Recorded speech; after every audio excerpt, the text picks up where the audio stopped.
오늘은 믿음으로 걷는 인생의 파도 한번 따라서 해볼까요? 시작.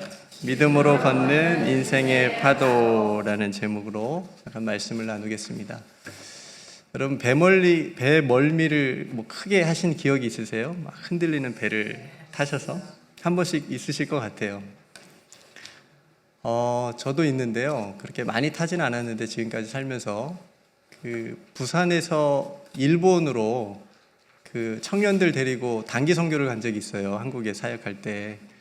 근데 이제 비행기보다 배가 좀 저렴하거든요. 그래서 부산에서 후쿠오카인가 아무튼 그쪽으로 2시간 55분이면 갑니다. 배 타고. 그 이름도 생각나요. 코비. 배 이름이 코비호였거든요. 근데 배 별명이 뭐냐면 바다 위를 나는 배. 쾌속선이에요. 바다에서 한 3m 떠 있어요, 배가. 저는 바나나 보트 타는 줄 알았어요. 와, 얼마나 힘들었는지. 배는 빠르게 가지. 멀미 때문에 너무너무 힘들었던 기억이 있습니다. 그리고 또 한 번은 부산의 태종대라고 하는 곳이 있는데 아마 가보신 분도 있을 텐데 거기 유람선이 있어요. 한 3, 40분 그 주변을 도는 배인데 그날 바람이 엄청 불어가지고 저는 진짜 바다에서 뛰어내리려고 그랬어요. 육지가 보이잖아요. 주변에 도니까. 내가 수영해서 빨리 육지로 가야 되겠다 싶을 정도로. 그래야 살겠다. 그렇게 힘든 적이 있었고요. 마지막에는 제가 이제 중국의 선교사님을 1년 동안 돕고 이제 돌아올 때 돈 좀 아낀다고 또 배를 탔어요. 텐진에서, 중국 텐진에서 인천으로 오는 배였는데 배가 커요. 한 800명 정도 타는 거니까 크루즈 정도 되거든요. 25시간 걸립니다. 배가. 근데 그렇게 큰 배도 파도에는 어떻게 할 수가 없더라고요. 엄청 흔들리는데 제가 한 25시간 중에 10시간은 화장실에 있었어요. 변기통 붙잡고. 내가 순교를 중국에서 했어야 되는데 내가 이 배 화장실에서 내가 죽을 수 없다. 그래가지고 살아서 여기 여러분들 앞에 지금 서 있습니다. 아무튼 그런 기억이 있어요. 너무너무 힘들었던 그런 기억이 있습니다. 오늘 그런 상황에 놓인 사람들을 우리가 본문에서 만날 수 있어요. 예수님의 제자들인데 예수님께서 제자들을 즉시 재촉해가지고 빨리 배를 타고 건너편으로 가게 하십니다. 왜 그랬냐면 예수님은 원래 이렇게 서두르는 분이 아니시잖아요. 여유가 있으시고 뭔지 이렇게 딱 천천히 이렇게 생각해서 하실 텐데 즉시 서두른 거죠. 너희들 빨리 배 타고 건너편으로 가. 왜 그랬을까요? 오늘 윗부분에 보면, 본문 윗부분에 보면 어떤 사건이 있냐면 오병이어 사건이 있어요. 오병이어 기적이 일어난 다음이에요. 그러니까 제자들이 마음은 어땠을까요? 이 엄청난 기적을 경험했으니까 흥분되지 않았을까요? 야, 내가 믿는 예수님이 이런 분이셔 라고 하는 어떤 그런 흥분에 도취되어 있는 상태. 그러니까 그 흥분에 도취되어서 교만하지 말라고 빨리 그 자리를 떠나게 하신 거예요. 떠나게 하신 거예요. 그리고 거기에 모였던 사람들도 예수님의 따르려고, 예수님 제자가 되어보려고 하지 않았겠어요? 그 엄청난 기적을 경험을 했으니까. 근데 예수님이 그 사람들도 다 일상의 자리로 돌아가라고 다 흩으십니다. 오늘 본문에 그런 내용이 있어요. 그리고 예수님은 뭐 하러 가셨어요? 홀로 기도하러 산에 가셨다라고 하는 거죠. 이렇게 제자들이 예수님의 말씀대로 배를 타고 이제 어느 정도 갔을 때 바람이 거스름으로 풍랑이 일어납니다. 파도가 치는 거죠. 높은 파도가 치는 겁니다. 그러니까 고난을 당하였도다 이렇게 얘기합니다. 고난을 당했다. 여기서 우리가 한 가지 교훈을 발견할 수가 있어요. 어떤 교훈이냐면 예수님께서 하라는 대로 지금 했잖아요. 제자들이 순종했단 말이에요. 순종을 하면 우리는 뭘 받는다고 생각하죠? 보통? 복. 근데 제자들이 지금 뭘 당해요? 고난. 순종을 해도 어려움을 당할 수 있구나. 예수님 말씀에 순종을 해도 고난을 당할 수 있구나 라고 하는 것을 배울 수가 있습니다. 여러분 그런 적 있지 않으세요?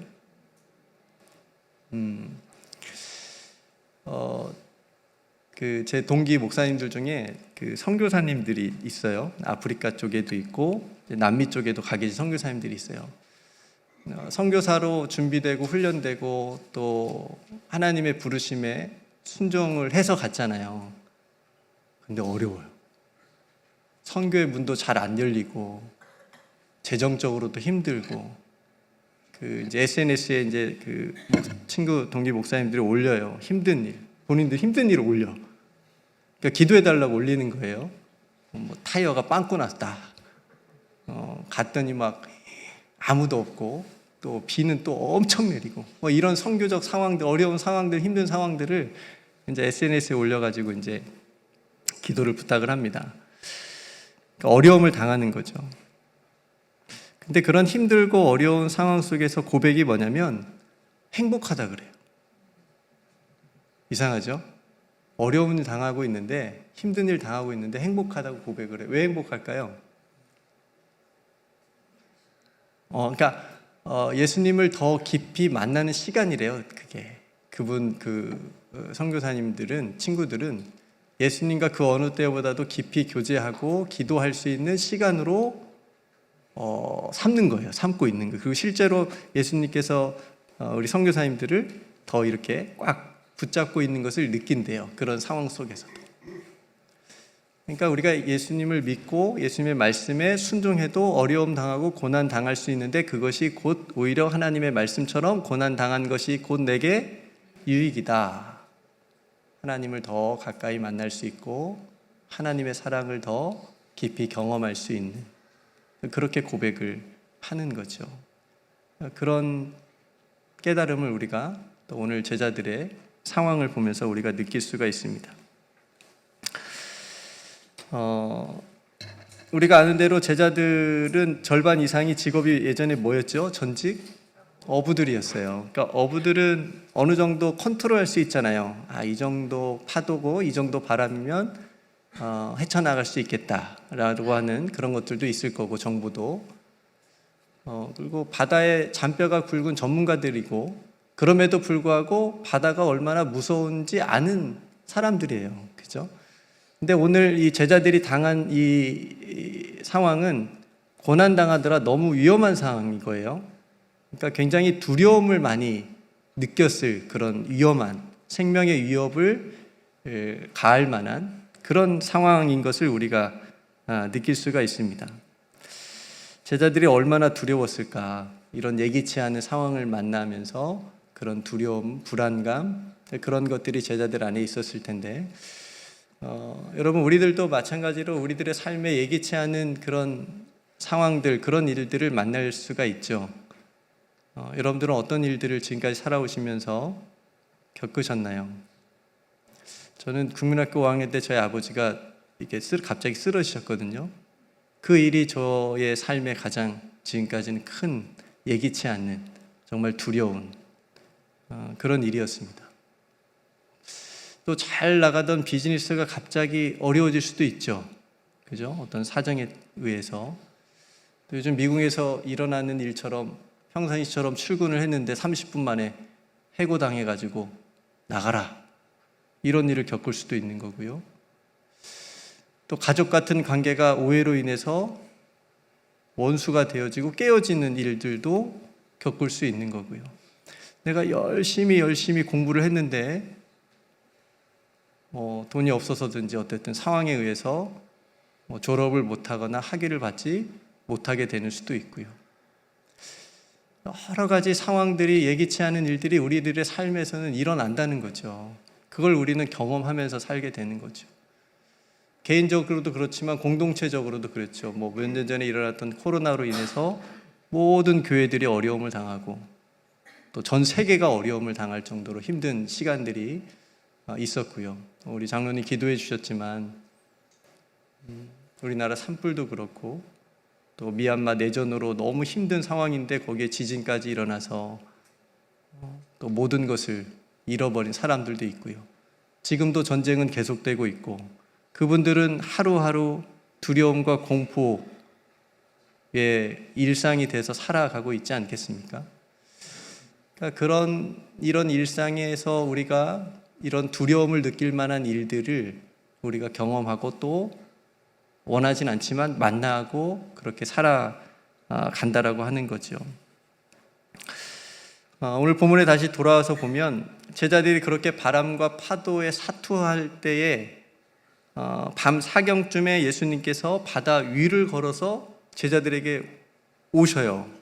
밤 사경은 지금 시간으로 얘기하면 새벽 3시에서 6시 그 사이예요. 그러니까 예수님께서 제자들에게 오셨다라고 하는 이 부분이 굉장히 중요한 부분인데 우리는 이렇게 의심할 수 있어요. 어떻게 사람이 바다 위를 걸을 수 있지? 라고 의심할 수는 있지만 복음서는 전혀 의심하지 않습니다. 이걸 통해서 뭘 보여주려고 하는 거냐면 예수님께서 하나님의 아들 되신다라고 하는 것을 상징적으로 보여주는 사건이고요. 그 다음에 또 한 가지는 예수님께서 구원자로 제자들에게 오셨다라고 하는 것을 보여주시는 거예요. 제자들이 어떻게 본인들이 할 수 없는 상황이니까 감당할 수 없는 지금 상황이기 때문에 예수님께서 자신들에게 구원자로 오셨다라고 하는 것을 말해주기 위해서 지금 예수님께서 바다 위를 걸어서 오셨다라고 하는 겁니다. 여러분 여기서 귀한 은혜를 우리가 한 가지 또 발견할 수가 있는데 우리 힘들고 어렵고 그러면 당연히 기도하고 예수님 찾고 그러죠. 그런데 그렇지 못할 때가 있지 않아요? 너무너무 너무너무 그 기도할 마음조차도 믿음조차도 힘들 때가 있단 말이에요. 그럴 때 예수님께서 우리를 찾아오신다라고 하는 거죠. 이게 기독교의 너무너무 큰 은혜입니다. 다른 종교들은 사람이 뭘 막 해서 돌을 닦든지 뭘 해서 이렇게 신께 가거든요. 신에게 가는 어떤 이런 건데 원리인데 우리 기독교는 하나님께서 오셨다라고 하는 거예요. 우리에게 찾아오셨다라고 하는 거. 이게 이제 구원의 은총입니다. 그러니까 여러분들이 힘들고 어려운 순간에 그 어찌할 수도 없이 아무것도 내가 할 수 없다라고 느낄 때 하나님께서 여러분들을 찾아오시는 은혜가 있다라고 하는 거죠. 그래서 여러분 여기 이 자리에 앉아 계신 거예요. 네, 여러분들이 뭐 잘해서 뭐 열심히 기도하거나 그런 것도 있을 수 있었겠지만 너무너무 중요한 은혜는 하나님께서 여러분들을 찾아오셨고 붙잡고 계시기 때문에 우리가 지금 힘든 순간들을 경험들을 했지만 이 자리에 앉아서 하나님께 예배드리고 찬양드리고 할 수 있다라고 하는 거죠. 그래서 은혜라고 우리는 부르는 겁니다. 지금 제자들이 바다 위를 걸어서 자신들을 향해서 오늘 예수님을 한 번에 알아봤을까요? 못 알아봤을까요? 못 알아봤어요.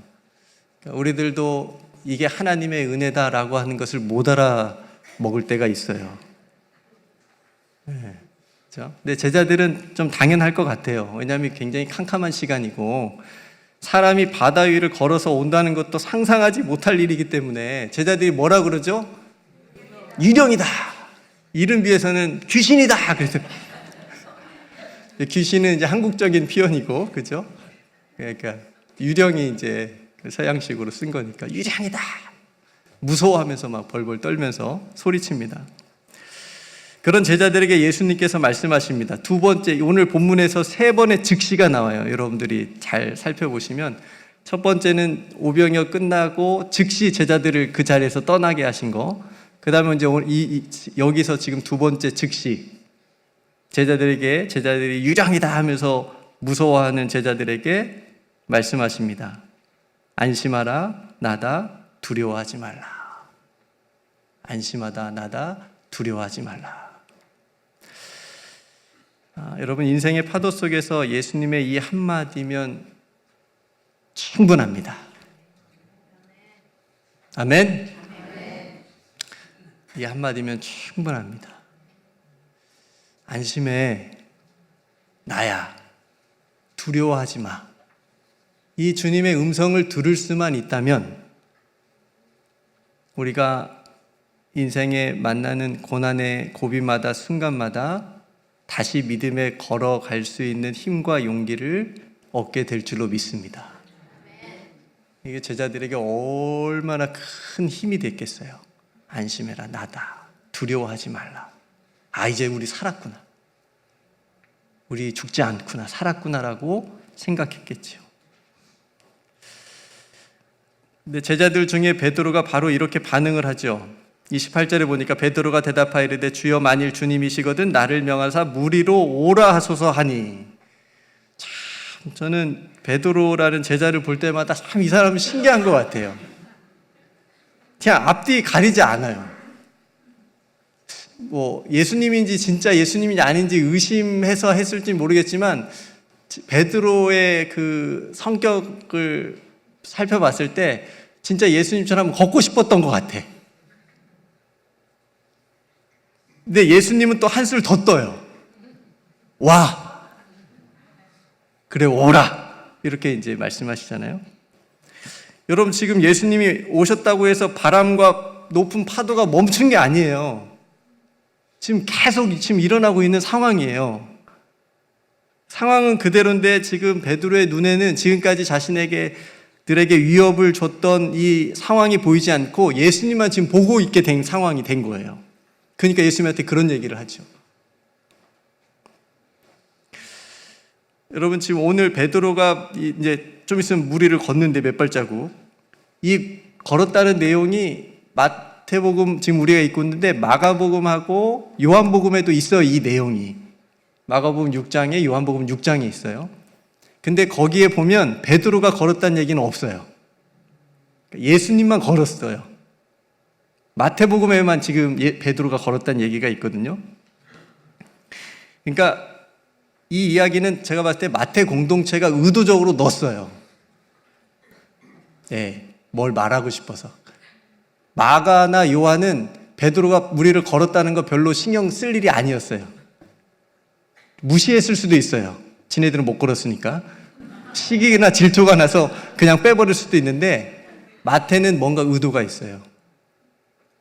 베드로가 수제자였고 예수님의 그래도 제일 측근 제자였고 초대교회 지도자였고 그 다음에 오랜 기독교 역사에서 교황으로 지금까지도 이렇게 딱 있잖아요. 위치가 있잖아요.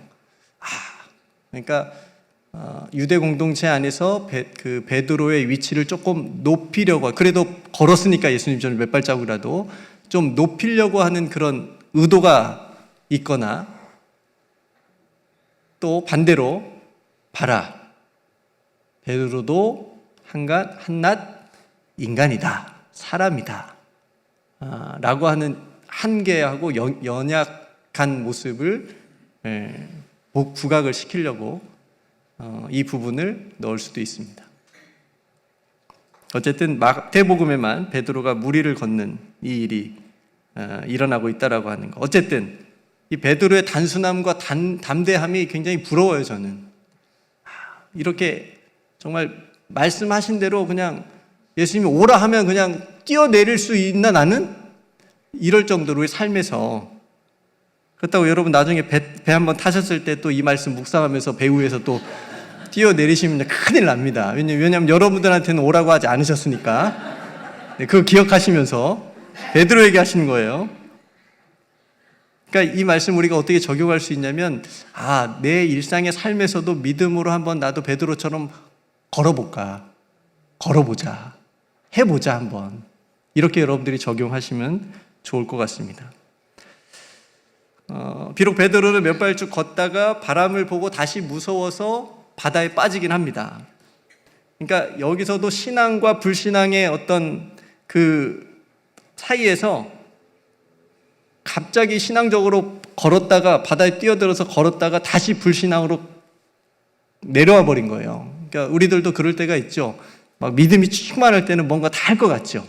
다 감당할 수 있을 것 같고 다 이길 것 같고, 근데 조그마한 어떤 염려가 확 들어오면, 부정적인 생각이 확 들어오면 다시 난 못해, 내가 그렇지 뭐 하면서 다시 불신앙의 자리로 내려갈 때가 있다라고 하는 거죠. 연약해질 때가 있다라고 하는 거죠.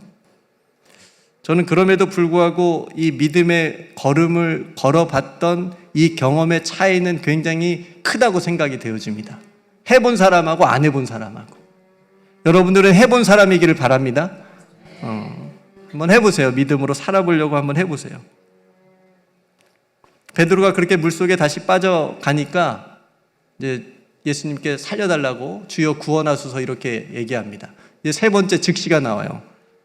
물에 빠진 베드로를 너희 믿음이 적냐? 왜 나를 의심했느냐? 이렇게 꾸중하시면서 베드로의 손을 붙잡아서 다시 살려줍니다. 여러분들, 예수님께서 우리가 베드로의 손을 붙잡아서 다시 끄집어 내주신 것처럼 저와 여러분들의 삶에서도 우리가 주님, 저 힘이 없습니다. 너무너무 지금 힘듭니다. 너무너무 우울합니다. 권사님이 지금 저랑 박자를 맞추시는 것 같아요. 너무 딱딱 지금 대답을 해주시는 것 같아요. 괜찮습니다, 장로님.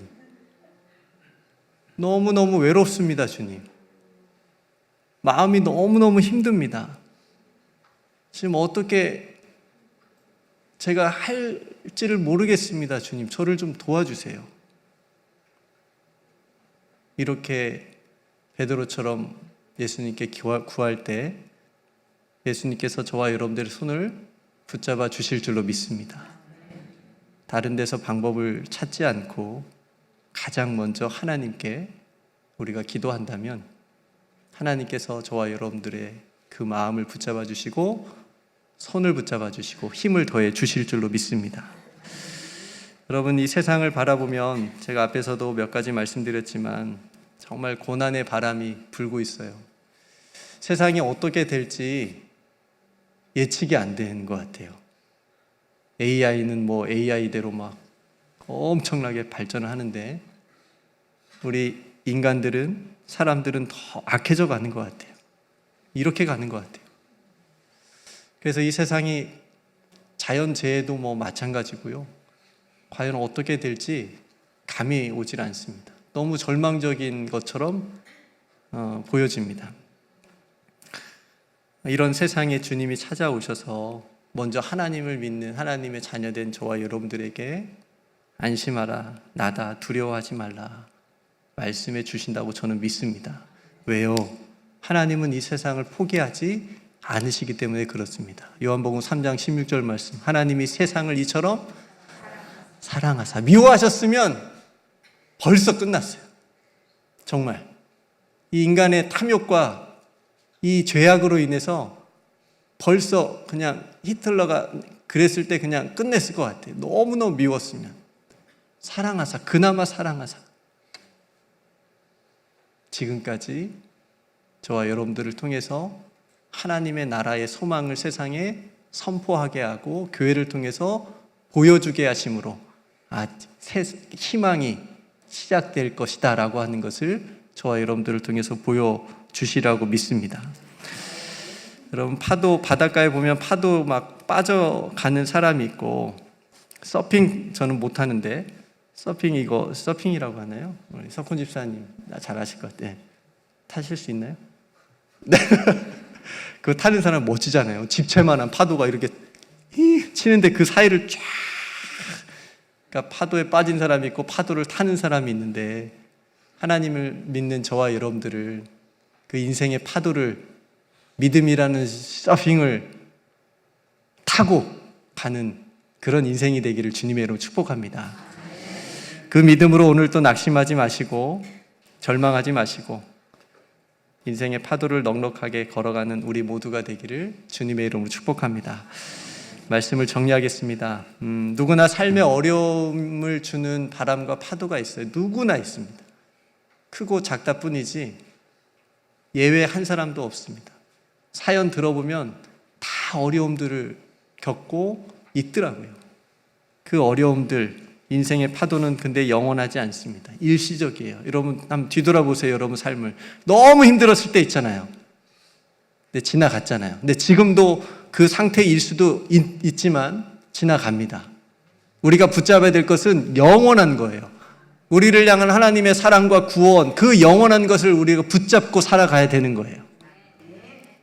하나님께서 우리와 함께 하신다고, 끝까지 함께 하신다고 약속하셨기 때문에, 그리고 우리가 힘들고 넘어질 때 우리의 손을 붙잡아 주신다고 약속해 주시고 오늘 본문을 통해서도 우리에게 말씀해 주셨기 때문에 이 약속을, 이 믿음을 가지고 여러분들 승리하시기를 주님의 축복합니다. 안심하라, 나다, 두려워하지 말라 라고 하는 주님의 음성을 오늘도 들으시기를 주님의 이름으로 축복합니다. 투게더 모임 안에서도 이 음성이 있기를 주님의 이름으로 축복합니다. 여러분들을 찾아오신 예수님을 바라보시고 만나실 수 있기를 주님의 이름으로 간절히 축복합니다. 기도하겠습니다. 아버지 하나님, 우리들의 인생에 파도가 있습니다. 힘들고 어려운 순간들이 너무나도 많았습니다. 그 고난 중에 우리를 찾아오신 주님을 만나기를 원합니다. 안심하고 두려워하지 말라라고 하는 주님의 음성을 듣고 다시 믿음으로 걸어가는 우리 모두가 되게 해 주옵소서. 우리의 손을 꼭 붙잡아 주시는 그 주님의 손을 우리도 꼭 붙잡고 한 주간 살아가게 하여 주옵소서. 연약한 우리를 도와 주옵소서. 하나님께서 우리와 언제나 함께 하심을 믿고 살아가는 우리 모두가 되게 해 주옵소서. 예수 그리스도의 이름으로 간절히 기도드리옵나이다. 아멘.